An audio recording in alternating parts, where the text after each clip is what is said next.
चलिए खबरों में आगे बढ़ेंगे। अब संसद के मानसून सत्र में हंगामा लगातार जारी है। विपक्ष के विरोध के बीच लोकसभा की कार्यवाही सुबह 11 बजे शुरू हुई, लेकिन कुछ मिनटों के बाद दोपहर 2 बजे तक स्थगित कर दी गई थी। लोकसभा स्पीकर ओम बिरला ने कहा कि विपक्ष का आचरण सही नहीं है, देश सरकार का जवाब सुनना चाहता है।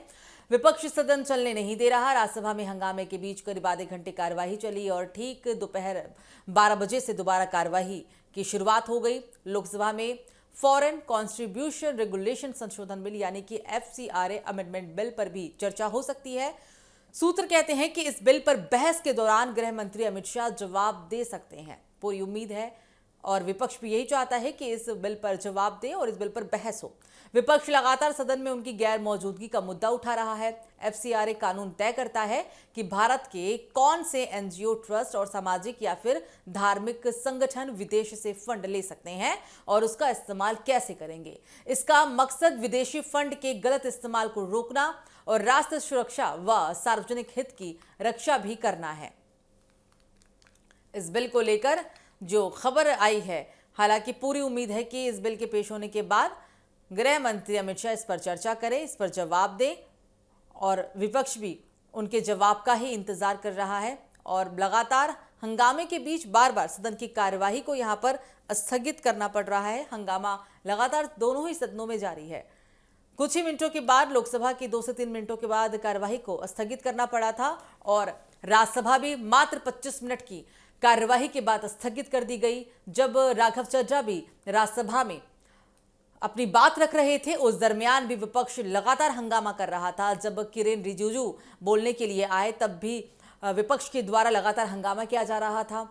राज्यसभा के सभापति CP राधाकृष्णन ने उन्हें बार बार रोकने का प्रयास किया, उन्हें बार बार रोकने की चेतावनी दी, हंगामा नहीं करने के लिए कहा, लेकिन फिर भी हंगामे के बीच कुछ समय तक के लिए सदन की कार्यवाही चलती रही और फिर 11:25 को 25 मिनट पर राज्यसभा की कार्यवाही को भी स्थगित करनी पड़ी और 12 बजे दोपहर तक के लिए। लोकसभा में हालांकि फॉरेन कॉन्ट्रीब्यूशन रेगुलेशन संशोधन बिल यानी FCRA अमेंडमेंट बिल पर चर्चा की पूरी उम्मीद आज जताई गई थी, लेकिन इस बहस की वजह से, हंगामे की वजह से सदन का समय काफी बर्बाद हो रहा है और इसी वजह से जिन बिलों पर चर्चा होनी है, जो सरकार के एजेंडे में शामिल है, सरकार चाहती है कि इन बिलों पर बात हो, चर्चा हो, लेकिन वो नहीं हो पा रहा, सिर्फ और सिर्फ विपक्ष के हंगामे के कारण।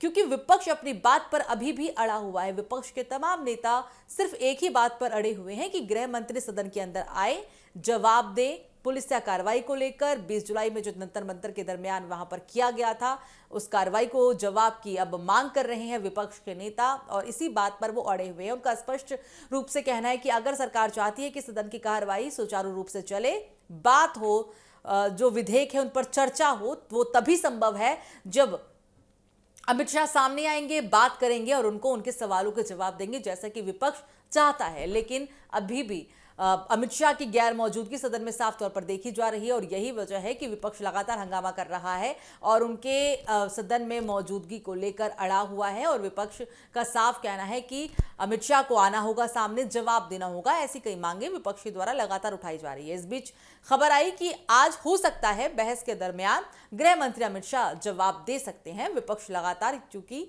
गैर मौजूदगी का मुद्दा उठा रहा है, तो ऐसे में पूरी उम्मीद थी कि विपक्ष के सवालों का जवाब, और अगर अमित शाह आते हैं सदन में तो जाहिर सी बात है अगर वो बोलते हैं, अपनी बात को रखते हैं, तो उनको उनका जवाब मिलेगा।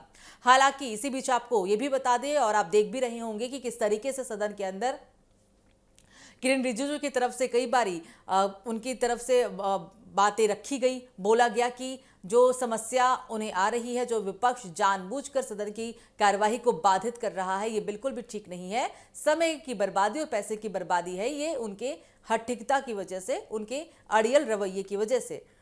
जेपी नड्डा भी कुछ ऐसा ही कहते हुए नजर आए। लगातार लोकसभा के स्पीकर ओम बिरला भी उन्हें चेतावनी दे रहे हैं बात रखने के लिए। वो भी चाहते हैं कि प्रश्नकाल का जो समय है, प्रश्नकाल का समय भी जिन भी विपक्ष के नेताओं को अपना सवाल पूछने का एक निर्धारित समय दिया जाता है, वो उसमें पूछे, बात करे, लेकिन विपक्ष इन सब तमाम चीजों को नजरअंदाज करते हुए सिर्फ अपनी बात पर अड़ा हुआ नजर आ रहा है।